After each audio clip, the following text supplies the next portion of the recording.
Assalamualaikum warahmatullahi wabarakatuh. Perkenalkan, nama saya Muhammad Fajar Zagi dari PKO 2A dengan NIM 2005 111378. Pada kesempatan kali ini saya akan menjelaskan tentang sastra Melayu. Berikut videonya. Sastra Melayu.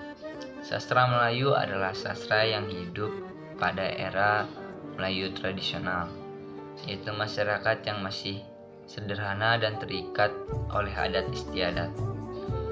Pada umumnya, sastra Melayu bersifat verbalisme, yakni ujaran dari mulut ke mulut. Hal ini berdampak pada pemaknaan penerimaan ujaran tersebut. Banyak versi yang lahir karena fenomena ini. Sastra Melayu terbagi atas dua jenis, yaitu sastra Melayu klasik dan sastra Melayu modern. Perbedaan keduanya berasal dari segi bahasa yang dipergunakan. Sastra Melayu klasik masih menggunakan bahasa Melayu pasar. Nama bahasa Melayu ini terbit dari bangsa yang bernama Melayu. Orang yang berbahasa Melayu ini menggunakan bahasanya, yaitu bahasa yang termasuk dalam rumpun bahasa Austronesia.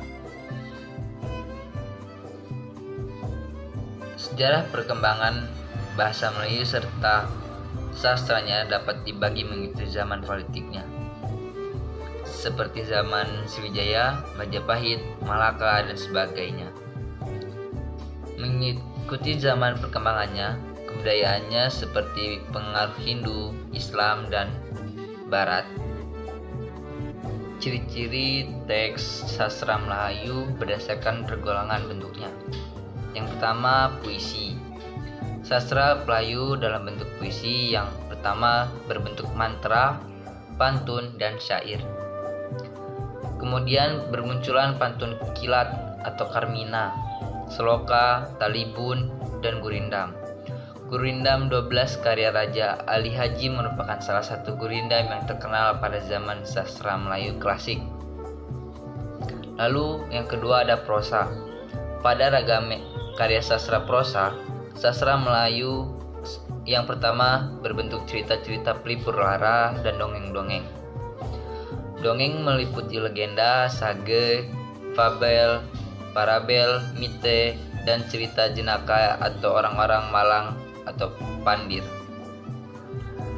Bahkan ragam karya sastra Melayu ada yang berbentuk hikayat, tambo, cerita berbingkai, dan wiracarita atau cerita panji. Pada cerita dongeng seiring isinya mengenai cerita kerajaan, istana sentris, dan fantastis. Kadang-kadang cerita tersebut di luar jangkauan akal manusia atau paralogis. Sastra Melayu klasik yang terpengaruhi perkembangan asing. Sastra Melayu klasik dibagi dalam 3 zaman, yaitu zaman sastra Melayu asli, sastra Hindu, dan sastra Islam. Yang pertama, sastra Melayu asli. Sastra Melayu asli adalah suatu golongan cerita yang hidup dan berkembang secara turun-menurun atau cerita rakyat. Cerita ini dapat dianggap sebagai karya sastra taraf permulaan. Contohnya adalah mantra, peribahasa, pantun, teka-teki, cerita binatang, cerita asal-usul, cerita jenaka, dan cerita pelipur lara. Sastra Melayu asli terdapat cerita kancil sebagai cerita binatang dan pandir sebagai cerita jenaka yang sangat beragam versinya. Lalu sastra Hindu. Pengaruh Hindu di Nusantara sudah sejak lama. Menurut ahli sejarah sastra, yang menyebarkan agama Hindu di Melayu adalah para Brahmana. Mereka diundang oleh raja untuk meresmikan yang menjadi ksatria. Ada cerita-cerita seperti Ramayana. Cerita Ramayana sudah dikenal lama di Nusantara. Pada zaman pemerintahan Raja Daksa 910 sampai 919, cerita Rama diperlihatkan di relief-relief Candi Loro Jongrang. Pada tahun 925, seorang penyair telah menyalin cerita Rama ke dalam bentuk puisi Jawa, yaitu Kakawin Ramayana. 500 tahun kemudian cerita Rama dipahat lagi sebagai relief Candi Panataran. Dalam bahasa Melayu, cerita Rama dikenal sebagai nama hikayat Sri Rama yang terdiri atas dua versi. Yang pertama, Roorda van Eng Ei Singa tahun 1843 dan W.G. Seleper. Lalu ada Mahabharata, bukan hanya sekedar epos tetapi juga sudah menjadi kitab suci agama Hindu. Sastra Melayu Mahabharata dikenal dengan nama hikayat Pandawa. Sastra Jawa pengaruh Mahabharata paling tampak dari cerita wayang. Lalu ada sastra Islam.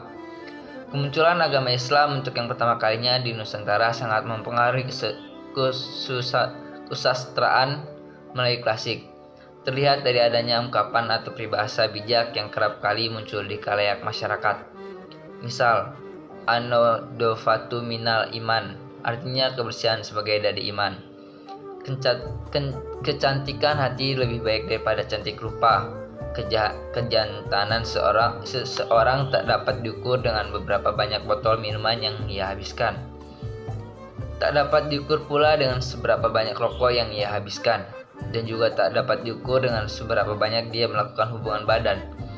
Kejantanan seseorang dapat diukur dengan beberapa kuatnya dia menghadapi masalah yang perlu menyelesaikan dengan imannya.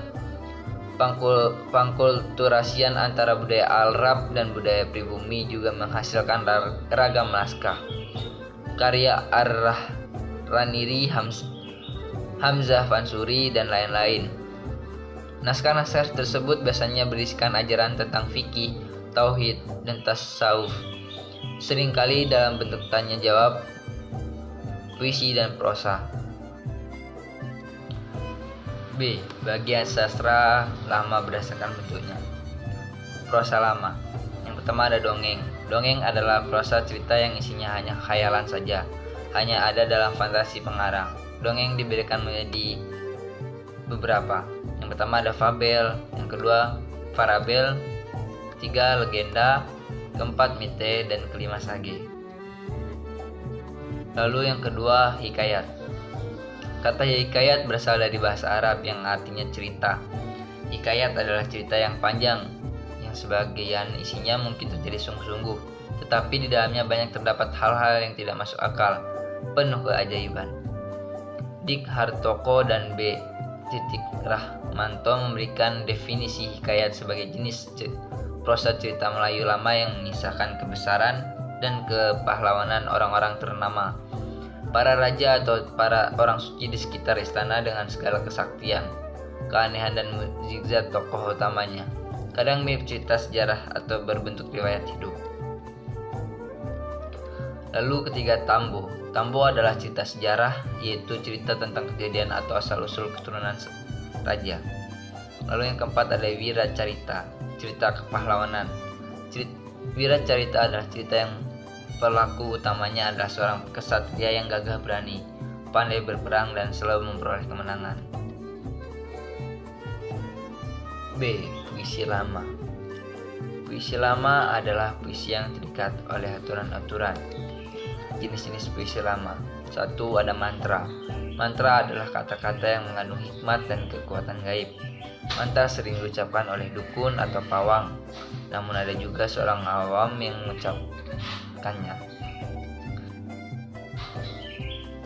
Lalu yang kedua ada bidal. Bidal adalah pepatah atau peribahasa dalam sastra Melayu lama yang kebanyakan berisi sindiran, peringatan, nasihat, dan sejenisnya. Yang termasuk dalam kategori bidal adalah ungkapan, yaitu kiasan tentang keadaan atau kelakuan yang dinyatakan dengan sepatah atau beberapa patah kata. Lalu peribahasa, yaitu kalimat lengkap yang mengungkapkan keadaan atau kelakuan seorang dengan mengambil perbandingan dengan alam sekitar. Lalu yang ketiga ada pantun. Pantun ialah puisi lama yang terikat oleh syarat-syarat tertentu. Jumlah baris, jumlah suku kata, persajakan, dan isi. Pantun terdiri dari sejumlah baris yang selalu genap yang yang merupakan satu kesatuan yang disebut bait atau kuplet.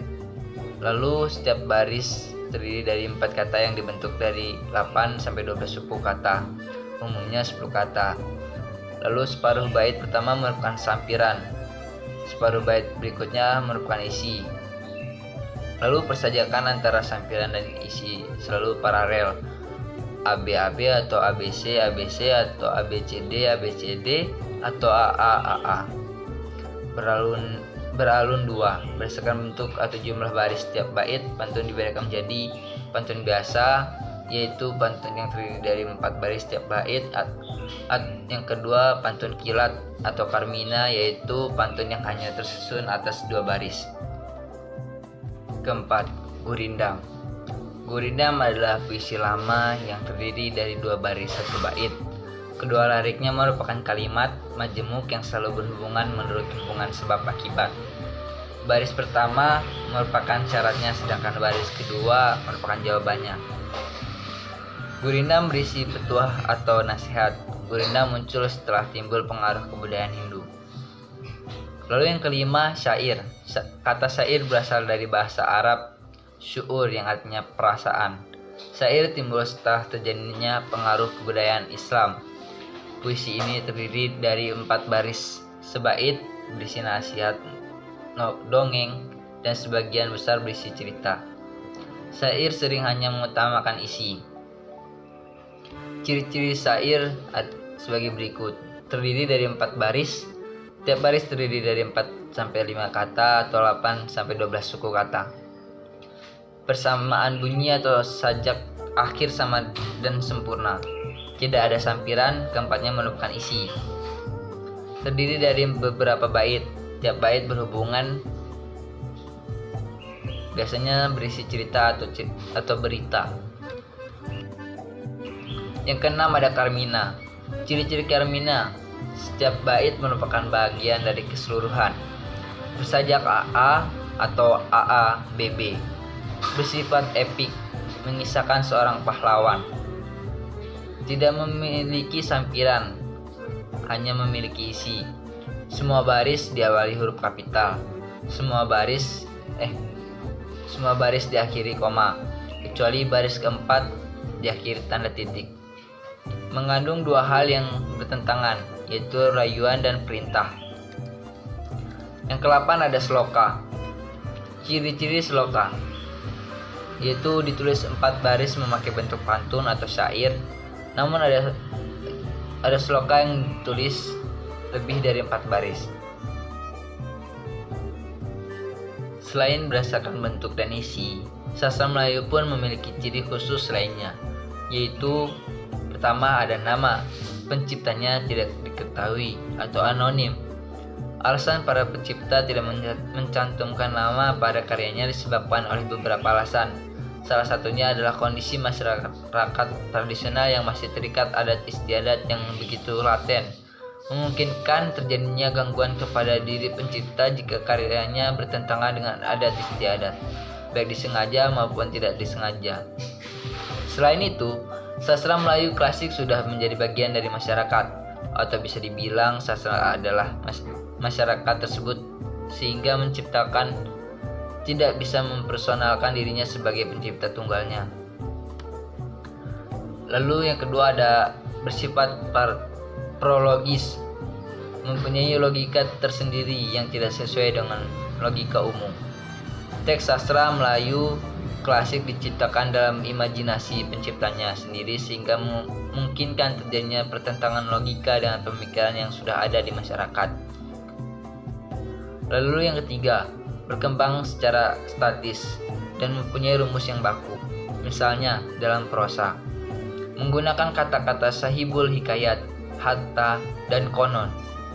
Berkembangnya statis berarti mengalami perkembangan yang lamban.